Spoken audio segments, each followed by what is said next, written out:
పాలేగాంలో జరిగినటువంటి ఈ దారుణ కాండని జనసేన పార్టీ తరఫున తీవ్రంగా ఖండిస్తున్నాం. ఇది చాలా చాలా దారుణం. ఇది భారతదేశ సౌరభౌత్వానికి సంబంధించి ప్రజాస్వామ్యానికి సంబంధించిన దాడిగా మేమంతా భావిస్తున్నాం. నిన్న ఈ సంఘటన జరిగినప్పటికీ కూడా జనసేన పార్టీ అధ్యక్షులు రాష్ట్ర ఉప ముఖ్యమంత్రి పవన్ కళ్యాణ్ గారు చాలా ఆందోళనకు లోనయ్యారు.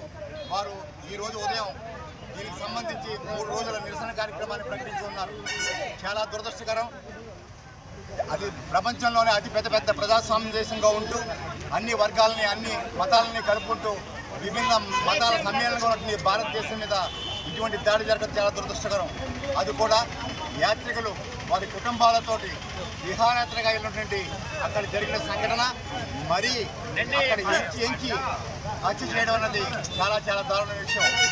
ఇందులో కూడా మన తెలుగు వారికి సంబంధించిన తెలుగు రాష్ట్రాలకు సంబంధించిన ఆంధ్రప్రదేశ్ సంబంధించిన ఇద్దరు ఉండడం కూడా చాలా బాధాకర విషయం.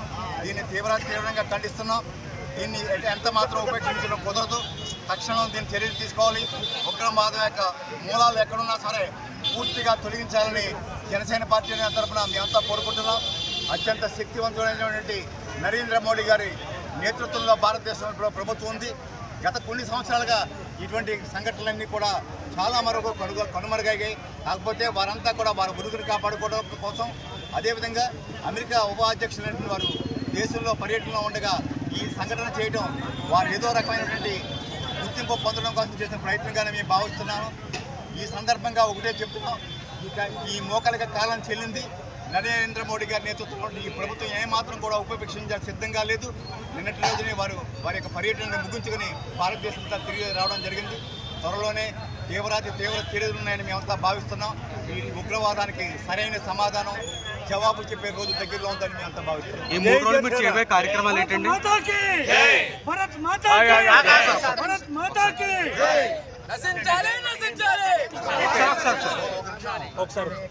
రేపటి రోజున కూడా పార్టీ ఆఫీసులో జెండాన్ని ఆఫ్ మార్చ్ చేసి అక్కడ మౌనంగా కూర్చోడం జరుగుతుంది.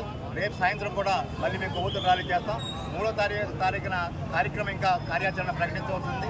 అధ్యక్షుల వారి ఆదేశాల ప్రకారం ఆ కార్యక్రమం చేపడతాం.